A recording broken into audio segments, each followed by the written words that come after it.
Oui, parfaitement. Merci beaucoup. Je vais d'abord te remercier, André, remercier Freddy pour le travail que vous avez déjà fait depuis le départ. Et je vous remercie encore pour l'opportunité. Je remercie mes frères et sœurs qui sont maintenant en train de participer avec nous. Pour moi, c'est déjà une grande victoire. Le fait qu'il y ait plusieurs Congolais qui se retrouvent, c'est une victoire en elle-même. Mais je vais résumer un peu ce qu'on a fait, parce que c'est la sixième conférence. Donc, on a commencé déjà à parler de quelque chose. Et je sais qu'il y a encore des questions sur l'organisation. Je pense que Freddy pourra, au fur et à mesure, développer un peu plus sur ça. Moi, je veux rester un peu sur le contenu.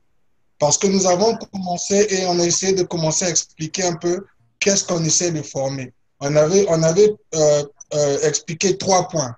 La mindset, qui est la manière de penser, la partie économique qui doit être développée pour les Congolais, et seulement en troisième position, la partie politique.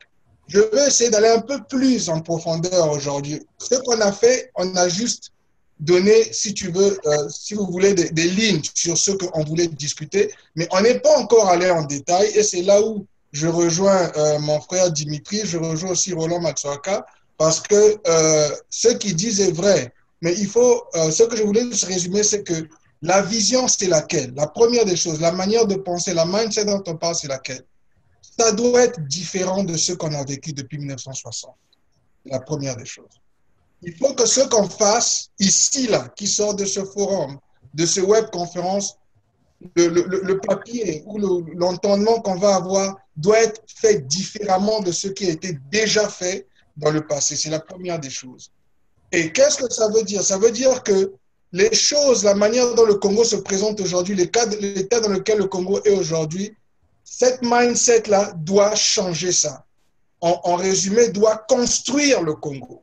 Mais construire le Congo comment? Tu ne peux pas construire le Congo sans que les Congolais sachent ce que tu vas faire. Tu ne peux pas construire le Congo sans savoir qui a les moyens de construire. Tu ne peux pas construire le Congo sans savoir qui sont les politiciens qui vont influencer cette construction ou cette nouvelle vision. C'est pour ça que nous avons les webinaires et c'est pour ça que le FIT 242 et BrazaWeb sont les véhicules les plus powerful qu'on peut utiliser aujourd'hui pour canaliser ça. Mais je vais être encore vraiment, vraiment honnête.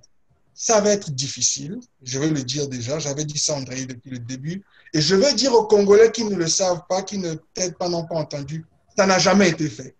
Je vais d'abord enlever le poids sur André et Freddy.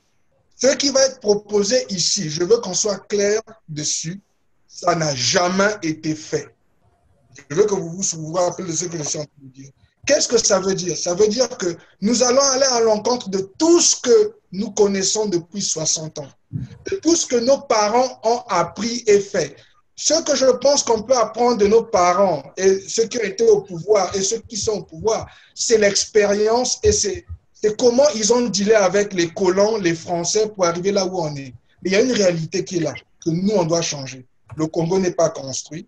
Il n'y a toujours pas, les matières basiques ne sont toujours pas à la même de tout le monde. Le Congo est, je pense, si j'espère que je ne me trompe pas, de 4 millions d'habitants sur une petite circonférence. Normalement, là où on est, le Congo devait être comme la ville où moi je suis à Moro-Géorgia, où il y a tout. Il y a l'électricité, il y a l'eau, il y a des problèmes. On a des tribus différentes, mais les produits basiques, la nourriture, les routes, ça devait être normal, comme la France est. Mais le Congo n'est pas comme ça. 60 ans après, il doesn't matter celui qui est président ou ceux qui sont au pouvoir. Le Congo n'est pas construit. C'est ça que le FID et BrazaWeb doivent véhiculer aux Congolais qui ne sont pas au courant qu'il y a quelque chose de différent qui va venir. La partie de vision, c'est de partager aux Congolais qu'est-ce qui est en train de venir. La partie économique, c'est une des parties les plus difficiles et c'est la partie où, par rapport à ce que nous, on a appris aux États-Unis, par rapport à ce que moi, je promote aux États-Unis depuis près de 4 ou 5 ans dans les autres États, j'ai demandé à André et à Freddy de vouloir participer et de vouloir emmener sur la table et que les autres Congolais viennent qu'on discute. Il y a quelque chose qui se passe au Congo. Les Congolais n'ont pas de force économique. La force économique, avant d'aller construire au Congo, parce que le but, c'est d'avoir une partie de ownership au Congo, une partie de force économique au Congo, reconstruire le Congo. Mais avant d'arriver là, il y a quelque chose qui doit se passer. La diaspora doit d'abord le faire à l'étranger. C'est là où la force des nationalités, la force des moyens s'imprègne. Les Congolais, pour la première fois dans leur histoire, à travers ce qu'on fait ici, Brazzaweb et le FIT 242 à la conférence, il y aura plus de détails parce que les gens vont être live. Le but, c'est que pour la première fois dans une histoire, on crée une force économique qui va influencer notre force politique sous la même vision. Pas les histoires d'aller créer les guerres, détruire les autres. Pas sous la haine.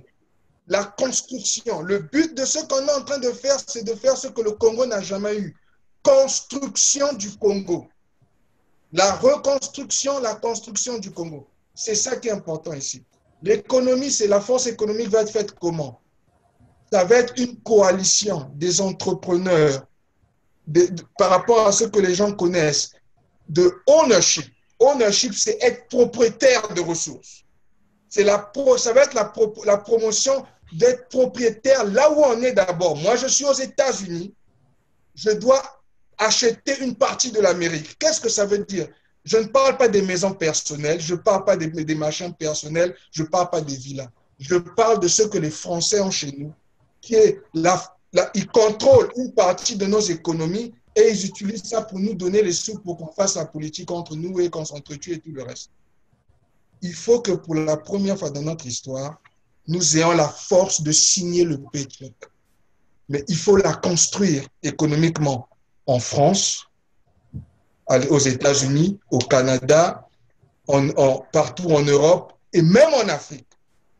Et pour le faire, il faudra donc qu'on s'asseye. On va aller dans les détails. Pour le moment, je ne vais pas entrer dans les détails, mais je vais juste dire que c'est le ownership. Il faut être propriétaire du pays là où tu es, parce que les Français sont propriétaires en partie du Congo. Et les gens ne parlent pas de ça. Et je vais poser la question que je pense qu'André et Freddy doivent véhiculer. Quelle est la force économique des Français au Congo-Brazzaville aujourd'hui en 2016? Et je pose une autre question qui est très critique. Il faut que les Congolais répondent à ça. La majorité des Congolais qui disent qu'ils se battent pour le Congo, qui sont en France, qui se battent pour les droits des Congolais, quelle est la force financière que les Congolais ont en France? Il faut que les chiffres sortent, il faut que ce soit répondu publiquement.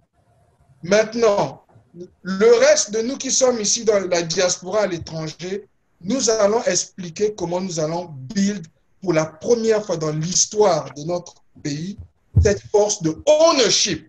Ownership veut dire être propriétaire de nos ressources. C'est là où nos chèques vont venir. Les chèques pour influencer la nouvelle politique vont venir de notre ownership. Maintenant, si je vais à la troisième étape qui est la partie politique, la partie politique, je sais qu'il y a nombreux ont déjà leur véhicule, nombreux ont des partis, mais ce qui est encore triste, c'est que vous faites ça sous la même bataille que le président, je vais le dire, il est président, Sassou Nguesso est en train de faire. Le président Sassou est je vais le dire aujourd'hui, ça ne va pas plaire à beaucoup de gens, le président Sassou est le politicien le plus fort du Congo-Brazzaville. Et la raison pour laquelle il est fort et qu'il frappe depuis 32 ans, c'est parce que les autres essaient de le taper à le même jeu qu'il est en train de faire. Le jeu est financé comment? Pas par des Congolais. Par qui? Donnez-moi les Congolais qui financent l'opposition congolaise. Donnez-moi la force économique congolaise. S'il y en a, je veux qu'ils sortent, qu'ils me disent que c'est nous qui finançons l'opposition congolaise. Je ne pense pas qu'il y en a beaucoup. Parce que tout le monde veut faire comme le président Sassou fait, signer, prendre la plus grosse part du paycheck que les Français nous laissent, de nos ressources à nous. Donc, si sur le 100% du chèque, le président Sassou a 70% du chèque, les restes et les opposants ont 30%, ils veulent que le chèque change, qu'eux, ils aient les 60 et que les 30 reviennent à quelqu'un d'autre. Ça, c'est le problème numéro 1 qui doit être adressé, qui doit changer par rapport à toute la manière politique qu'on veut faire. C'est pour ça que ce que je suis en train de dire est complètement révolutionnaire. Parce que ça se sépare du chèque français, ça se sépare du chèque du président Sassou qui nous frappe sous cette méthode-là, que personne n'arrive à changer, parce que tout le monde veut faire comme lui et veut le taper et veut l'éliminer, mais Ils veulent utiliser la même méthode qu'ils utilisent. Vous ne pouvez pas gagner comme ça. J'avais un